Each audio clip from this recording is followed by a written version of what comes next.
यदि आप में से कोई इस गलतफहमी में हो कि आपको कोई स्पेस दे दिया जाएगा, कोई जगह दे देगा, बनी बनाई जगह मिल जाएगी, राजनीति में संभव नहीं है।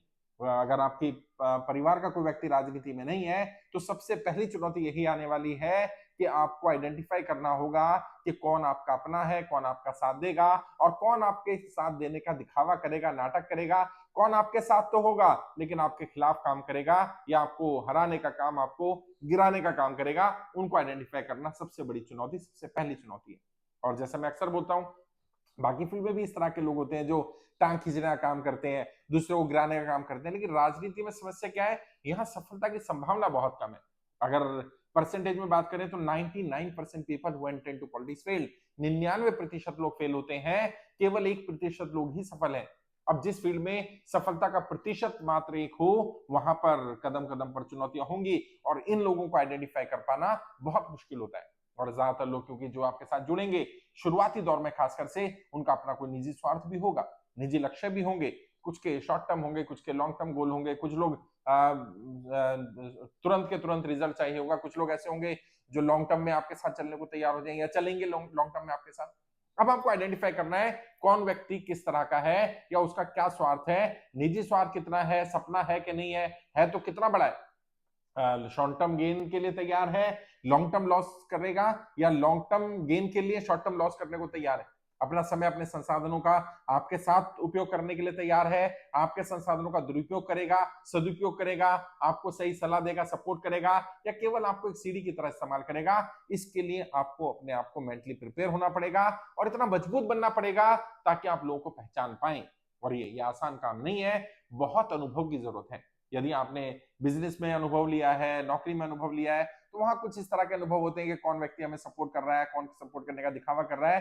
राजनीति में इन लोगों को पहचानने में बहुत समय लग जाता है और ये स्वार्थी लोग कई बार अपने चेहरे पर इतना बढ़िया मेकअप करते हैं, इतना बढ़िया नकाब लगाते हैं, आपको इनके किसी हाव भाव से, किसी एक्शन से पता ही नहीं चल पाता कि ये आपको सीढ़ी की तरह इस्तेमाल कर रहे हैं, आपके ऊपर पैर रख करके मौका मिलते हैं आपको छोड़ देंगे। लेकिन राजनीति में अक्सर ऐसा होगा और इसके लिए तैयार रहिए। प्रॉब्लम क्या आती है, दुख किसको होता है, समस्या किनको आती है, जिन्हें लगता है ये अचानक हो गया। जब नए लोग आते हैं राजनीति में, जिनके परिवार का कोई व्यक्ति राजनीति में नहीं रहा होता, अब उनके साथ जब ऐसा हो जाता है तो कहते हैं साहब ये तो मेरे साथ ऐसा हो गया।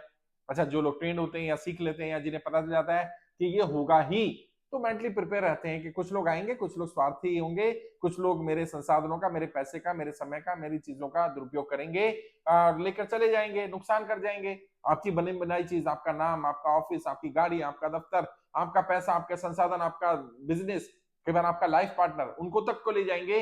राजनीति में चलेगा। राजनीति के लिए तैयार रहिए कि मेंटली प्रिपेयर रहिए, आप एक युद्ध लड़ने जा रहे हैं। और राजनीति में क्या है, जो आचार्य चाणक्य ने भी कहा कि राजनीति और युद्ध में ज्यादा अंतर नहीं है। रक्तपात के साथ की गई राजनीति युद्ध होता है और बिना रक्तपात किया गया युद्ध राजनीति है। यानी अगर आप राजनीति में जा रहे हैं तो आप युद्ध लड़ने जा रहे हैं, साम दाम दंड भेद सब होने वाला है। अगली चुनौती यही। और साधारण लोग या समाज सेवी लोग या आम लोग, आम परिवार के लोग जिन्होंने साम दाम दंड भेद नहीं देखा या जो नहीं करना चाहते होते, वो अक्सर फेल हो जाते हैं। मुझसे कई लोग पूछते हैं साहब अच्छे लोग क्यों फेल हो जाते हैं राजनीति में? उसका एक बड़ा कारण यही है, अच्छे लोग ना तो साम दाम दंड भेद करते हैं और ना उन्हें करना आता और ना करना पसंद करते। वो कहते हैं छल कपट हमसे नहीं होने वाला, हम तो सीधे सच्चे लोग हैं, हम तो मुंह पर जो आएगा बोलने वाले हैं, सही को सही, गलत को गलत कहने वाले हैं। इतना स्ट्रेट फॉरवर्ड व्यक्ति राजनीति में नहीं चल सकता। राजनीति में एक बड़ी चुनौती आएगी, आप साम दाम दंड भेद ना भी करें तो सामने वाला तो करेगा, आपका विरोधी। और दो तरह के विरोधी राजनीति में, एक तो पार्टी में विरोधी, आप जिस दल में, अपोजिट दल का भी तो कोई होगा ना, वो आपके विरोधी है। दूसरा, आपकी पार्टी में ही आपके विरोधी है, हाँ, आपकी टांग खींचने वाले, जो नहीं चाहते आपको टिकट मिले, जो नहीं चाहते आपको पद मिले, जो नहीं चाहते आपका चेहरा चमके, जो नहीं चाहते आप आगे बढ़े, उनसे भी मुकाबला करना पड़ेगा। और ज्यादातर जो लोग काबिल नहीं होते हैं, और अगर आप काबिल हैं तो काबिल लोगों से नाकाबिल लोग जलने लगते हैं। हाँ, जो लोग आपको लड़कर नहीं हरा सकते वो साजिशें करके हराने लगते हैं, जो आपसे मुकाबला नहीं कर सकते वो आपकी चुगलियां करनी शुरू कर देते हैं, आपकी बदनामी करनी शुरू कर देते हैं, क्योंकि उनको पता है मुकाबले में तो जीत नहीं सकते, तो क्या करो, बदनामी शुरू कर दो। वो सामदाम दंडभेद करेगा, आप सीधे सच्चे नहीं टिक पाएंगे। सब वर्तमान राजनीति आदर्श राजनीति नहीं है, और मैं कोई बहुत आदर्श बताने भी नहीं आया कि मैं आपको बिल्कुल आदर्शवादी बने रहना, सीधे सच्चे बने रहना, नहीं साहब, वर्तमान राजनीति नहीं है। आदर्श तब चलेगा जब विरोधी भी आदर्श होगा। और अगर आपका विरोधी करप्ट है, आपका दुश्मन के हथियार करप्ट है, उसकी रणनीतियां करप्ट हैं, वो हर कदम कदम पर ऐसा चल रहा है, तो हो सकता है आपको करप्शन ना करना पड़े, आपके हथियार करप्ट ना हो, आपकी रणनीतियां करप्ट ना हो, कम से कम करप्ट रणनीतियों को पहचानना तो आना चाहिए। सामने वाला सामदाम दंडभेद कर रहा है, आपको सामदाम दंडभेद इसलिए जानना जरूरी है ताकि आप जान पाए कि कब कब आपके साथ छल कपट किया जा रहा है। आपको पता होना चाहिए कब कूटनीति का उपयोग हो रहा है, कब राजनीति का उपयोग हो रहा है, कब आपके कंधे पर बंदूक रख करके बंदूक को चलाया जा रहा है, कब आपको शिकार बनाया जा रहा है राजनीति का। अगर ये नहीं पता होगा तो आप शिकार बन जाएंगे। ये अगली चुनौती है, इसके लिए तैयार रहिएगा, क्योंकि आप करें ना करें, आप सीधे बने रहे, सामने वाला करेगा ही। और राजनीति में जा रहे हो ना, तो इतने सीधे मत बनना, वरना जंगल में जाकर देखो, सीधे पेड़ सबसे पहले काटे जाते हैं। टेढ़े तो पेड़ भी छोड़ देते भाई, इंसान से कौन पंगा लेगा, थोड़ा सा टेढ़ा बनना पड़ेगा। और जो आचार्य चाणक्य ने कहा कूटनीतिक रूप से कि यदि आप जहरीले सांप नहीं भी हैं तो भी फुंकार तो ऐसी मारिए कि लगे कि जहर होगा। अब ऐसे क्या सीधे सच्चे बन गए, पार्टी ने कहा खड़े हो जाओ, खड़े हो गए, पार्टी ने कहा बैठ जाओ, बैठ गए, पार्टी ने कहा टिकट दे दो, दे दी, पार्टी ने कहा टिकट नहीं दो तो नहीं ली। ऐसा नहीं होगा, फिर क्या होगा, ऐसे लोगों को शिकार बनाया जाएगा। अरे वो तो मान ही जाता है, मनाया किसको जाता है, जो रूठ रहा होता है, परिवार में भी, घर में भी, शादी में, फंक्शन में, किसी कार्यक्रम में, किसी स्कूल में, कॉलेज में, क्लास में, किस पर ज्यादा ध्यान दिया जाता है, जो ज्यादा रूठता है, जो नाराज होता है, उसके लिए ध्यान रखना, उसके हिसाब से खाना बनाना, उसके हिसाब से चीजें कर लेना, वो नाराज हो जाएगा, वो रूठ जाएगा। आप ना रूठे, लेकिन कम से कम सामने वाले लगे रूठ सकते हैं। थोड़ा सा सामदाम दंडभेद को जानना, समझना, और जरूरत पड़ने पर अगर इंप्लीमेंट करना हो तो कोई बुराई नहीं है, क्योंकि आप कोई समाज सेवा करने तो जा नहीं रहे। राजनीति समाज सेवा का सबसे बढ़िया माध्यम है, लेकिन तब जब आप पद पर पहुंच जाएं, पद पर पहुंचने का तो मार्ग वही है, उससे जाना पड़ेगा। तीसरी चुनौती, और ये भी बहुत मुश्किल है कुछ लोगों के लिए, कुछ लोगों के लिए बहुत आसान भी है। क्या आप अपनी बात किस ढंग से रखते हैं, इफेक्टिव तरीके से अपनी बात को रखने की चुनौती। और अगर आपने इस चुनौती से पार पा ली, यदि आप एक अच्छे वक्ता बन गए, तो आप वर्तमान राजनीति में, अपनी पार्टी, अपने संगठन में, अपने विरोधी संगठन में 90% राजनेताओं से लीड ले जाएंगे, उनसे आगे बढ़ जाएंगे साहब। हाँ, क्योंकि 90%, और शायद ये संख्या मैं कम बोल रहा हूं, 2-4% ज्यादा ही होगा, 90% से ज्यादा वर्तमान सांसद, विधायक, वर्तमान राजनेता अच्छे वक्ता नहीं है। वो अपनी बात अच्छे ढंग से बोलना नहीं जानते, चाहते हैं बोलना, कर नहीं पाते हैं। और आप जिस पार्टी को सपोर्ट करते हैं, जिस विचारधारा को सपोर्ट करते हैं, मैं आपसे बोलता हूं उस पार्टी के 20 अच्छे वक्ताओं के नाम बताइए। हाँ बताइए ना, जिस भी पार्टी, जिस भी संगठन से आप जुड़े हैं, या जिसकी विचारधारा आपको पसंद है, जिस पार्टी को आपको सबसे ज्यादा पसंद करते हैं, सबसे ज्यादा एडमायर करते हैं, जिस पार्टी से आप जुड़े हुए हैं, जुड़ना चाहते हैं, जिस पार्टी का आप नेता बनना चाहते हैं, 20 नेताओं के नाम बताइए जो अच्छे वक्ता हैं।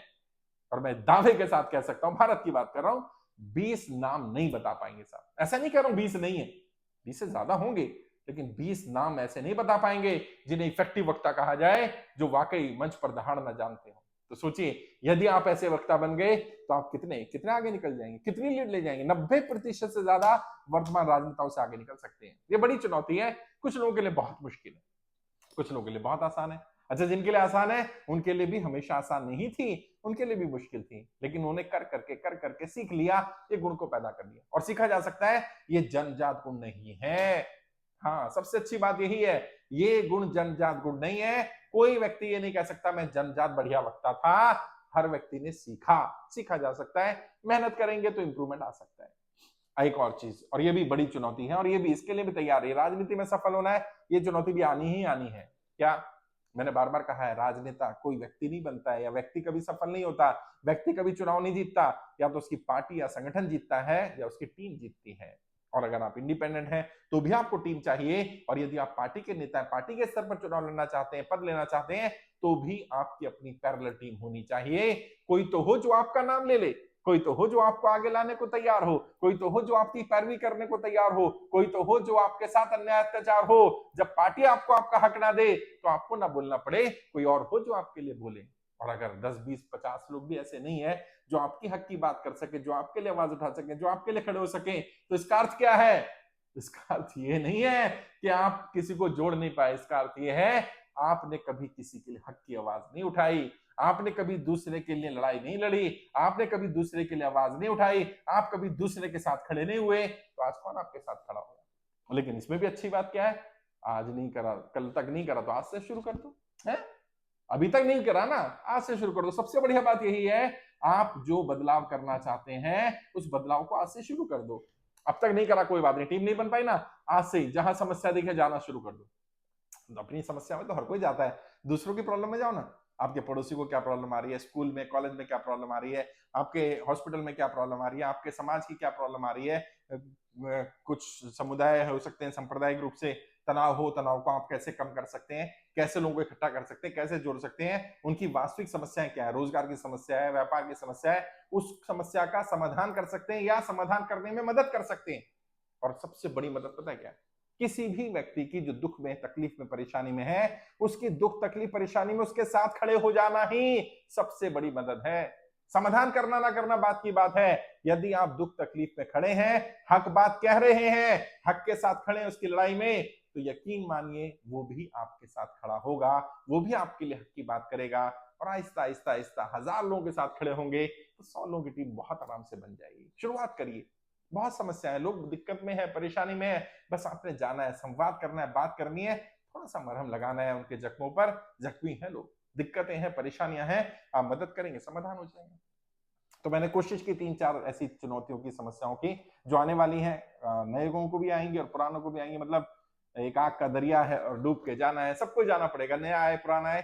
नए वालों के लिए थोड़ी ज्यादा होंगी, पुराने वालों के लिए अलग तरह की होंगी, बट चुनौतियां तो होंगी ही।